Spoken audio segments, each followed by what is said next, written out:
Assalamualaikum and a good morning semua, salam sejahtera. Okay, here we go.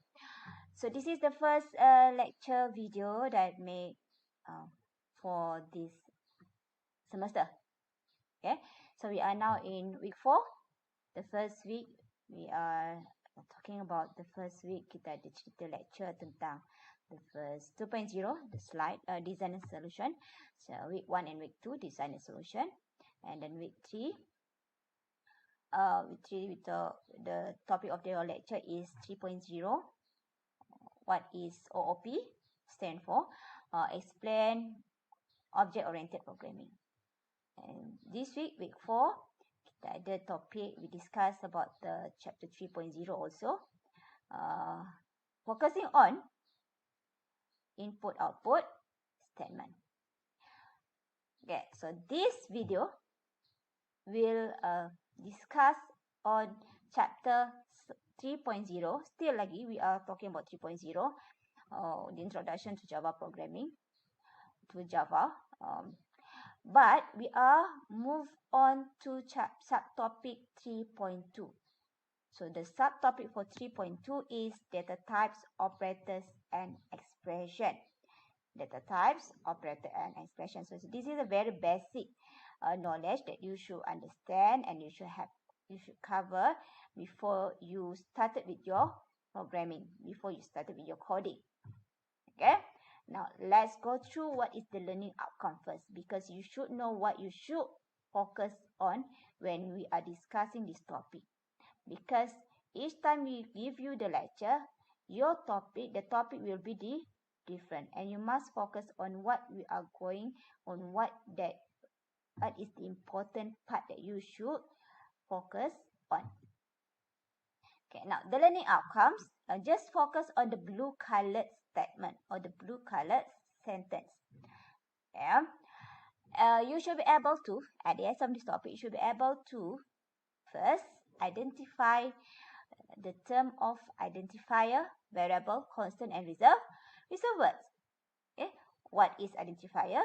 What is variable? What is constant? And what is reserve word? So these 4 terms is very different, and the usage is also different. So make sure that you could understand better of these 4 terms, and you can identify when to use identifier and what is the relation between identifier to variable, constant, and what are the difference between reserve word to constant and variable. Right? Now, then you have to make sure at the end of this topic, you can identify various primitive data types. This is very basic. Every programmer knows the difference between primitive data types, and every computer science should know what is the difference between primitive data types.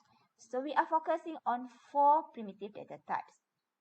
The first primitive data types is int, which hold the value of integer, value. Then we have double. Double is a primitive data type which holds floating point value or decimal value. Actually, there are 2 types. There are 2 primitive data types that using floating value, which is float and double. But you are encouraged to use double instead of float, because double is more precise or more accurate in value in terms of the decimal point value. Boolean is a data type which holds the value of true and false, true or false. And the last one is char, which holds the value of single character. Doesn't matter is a letter, or is a special character, or is it a digit, but it's only hold 1 character. And then the last point for this lesson, for this subtopic, is to differentiate primitive data types and their usage. So there are the 4 data types tadi kamu dah discuss. You know what is the meaning, what is the example of each of data types from the data type tadi, then you have to make sure that you can identify the usage, because each different data types has their own rules and has their own usage. Bila kita nak gunakan this data type, kalau nak bagi markah titik puhan, nak kita apa? Kalau nak cari logical operation, kita nak guna which data type? Is it boolean or is it char? So make sure that you can use it properly in your program. That's why this is sebenarnya ada benda-benda yang basic sebagai programmer or to the computer student. Okay, yang pelajar-pelajar ambil computer science mesti tahu. This is basic, perkara-perkara asas yang kamu kena tahu, which differentiate you between the other courses. Now, that is our learning outcome. The rest of the learning outcome stated tu yang listed di bawah tu adalah learning outcome for the next subtopic. Okay. Now, let's go to the first term. What is identifier?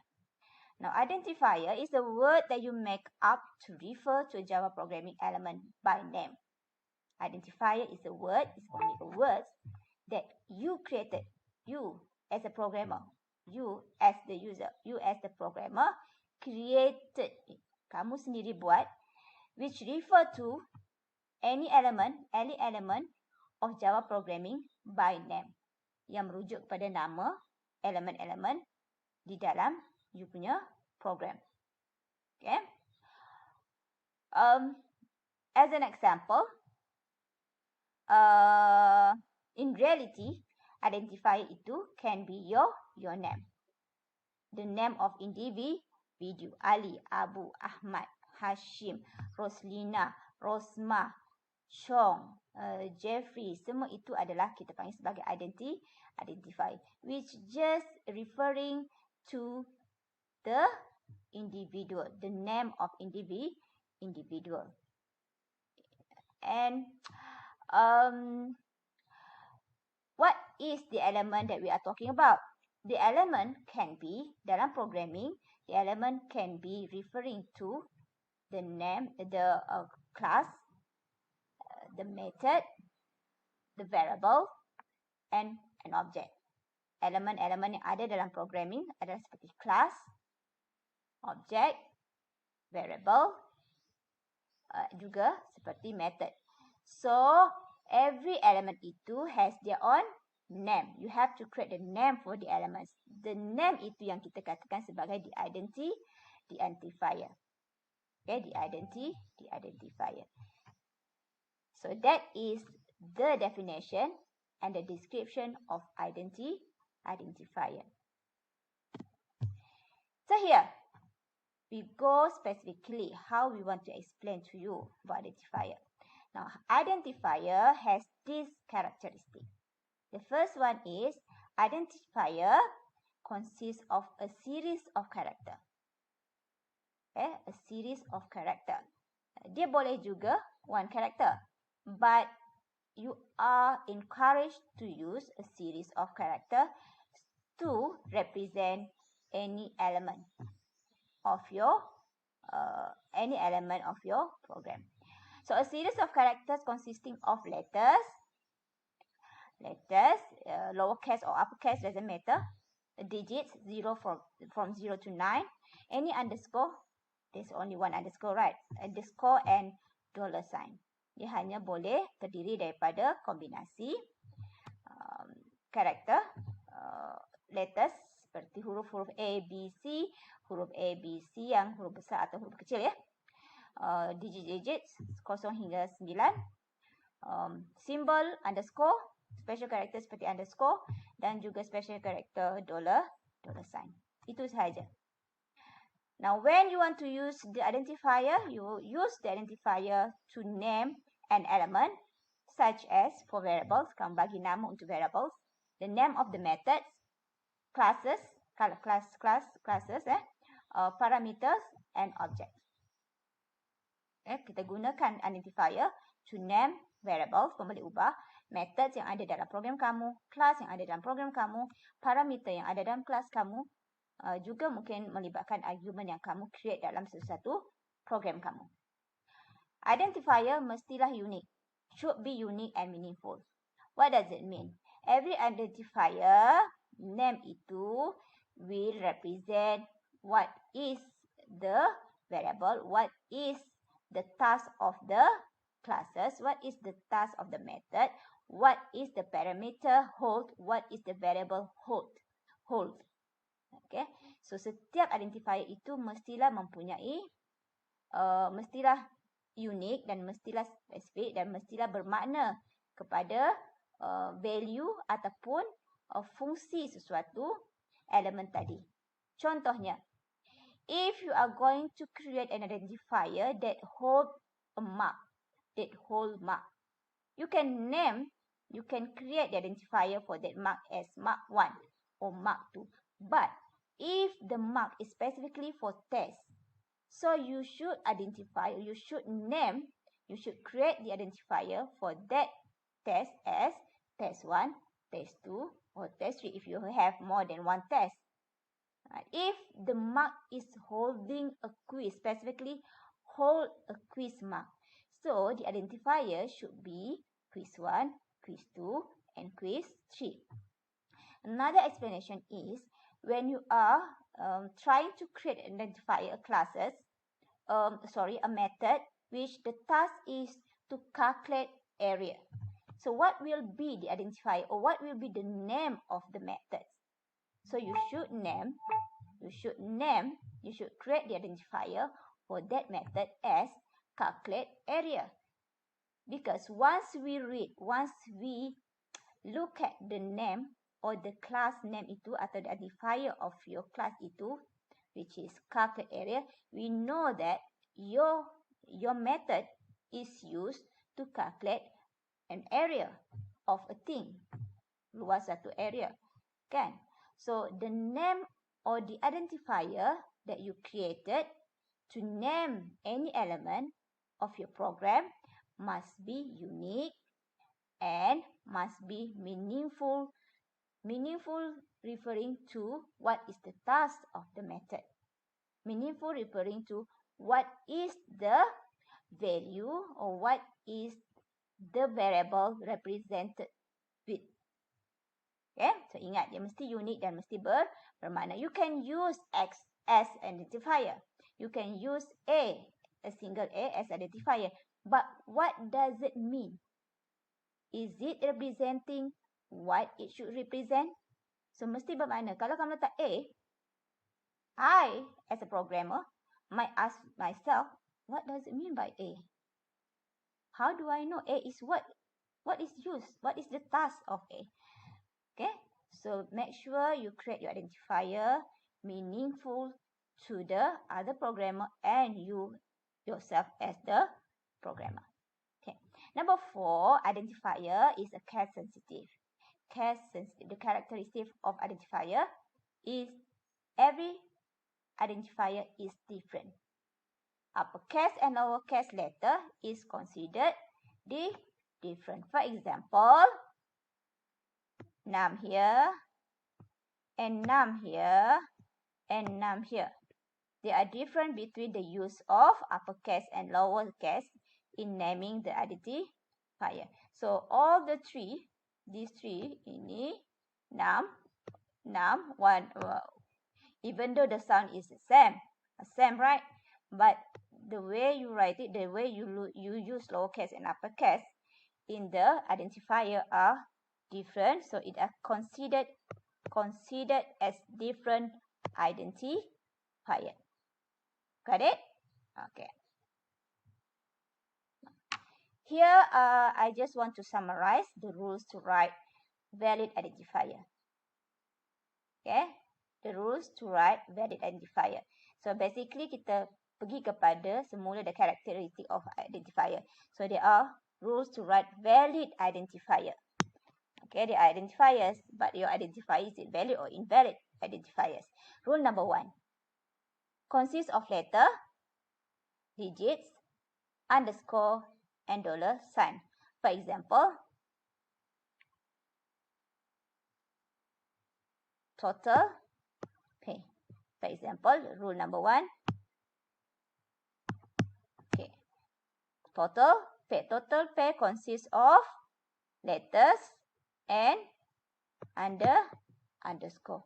Letters and underscore. So this is a valid identifier. Okay. What else? Total with dollar sign is also valid identifier because it is consists of letters and dollar sign. What about volume? Is it valid? This is also valid because it consists of letters. Okay, consists of letters. Sum is also valid. BMI is also valid. Right. Num1 is also valid based on rule number 1. Rule number 2. The first character must be a letter or an underscore or a dollar sign. For example,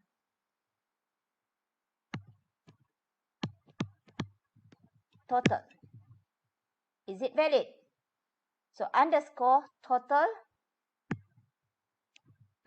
valid because the first character must be a letter underscore. So we use underscore as the first character of your identifier.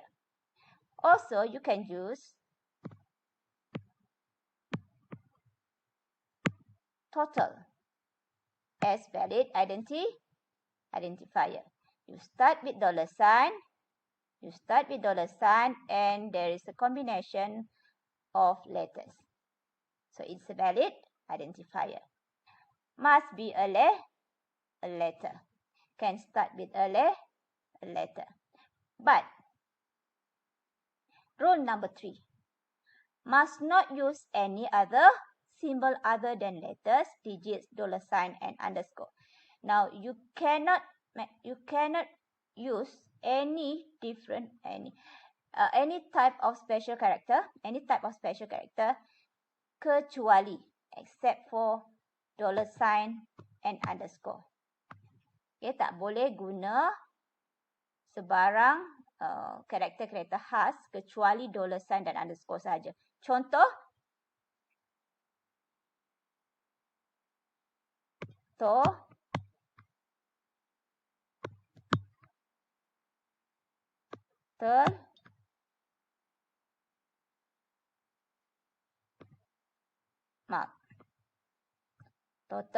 mark. So total mark, in between total and mark, there are, ni kita panggil special character blank space. Okay, so blank space is considered a special character in computer. So blank space is not allowed in identifier. So ini adalah invalid. Okay, invalid. Rule number 4, must not use reserved word. Must not use reserved words such as, ni ada contoh 4 reserved word. If, while, int, do and float. Okay, every words ini adalah considered as reserved word. What is reserved word? You will know later what is reserved word. Reserved word is actually, basically dia adalah satu keyword. A keyword which has their own function and task or special meaning to the programming language. So if ada maksud sebenar di dalam Java programming, while pun ada tujuan dia yang spesifik dalam Java programming, int pun ada maksud dia, do pun ada tugas dia sendiri, float pun there is a meaningful or different specific task for each of these words. Sebab tu kita panggil dia reserved word. Bila dia reserve, you tak boleh nak guna dia untuk tujuan coding kamu. Dia dah reserve, dah disimpan khas for special purposes.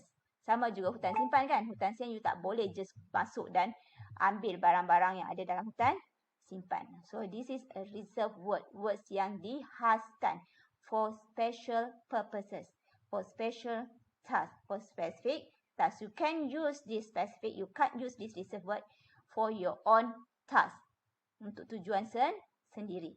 Okay, itu maksud dia. Must not use reserved word. For example, saya tak boleh create int sebagai identifier. Okay, tak boleh. Invalid. Alright. Okay, now rule number 5. Identifiers are case sensitive. Case sensitive dah diterangkan sebelum ni. Kita dah terangkan.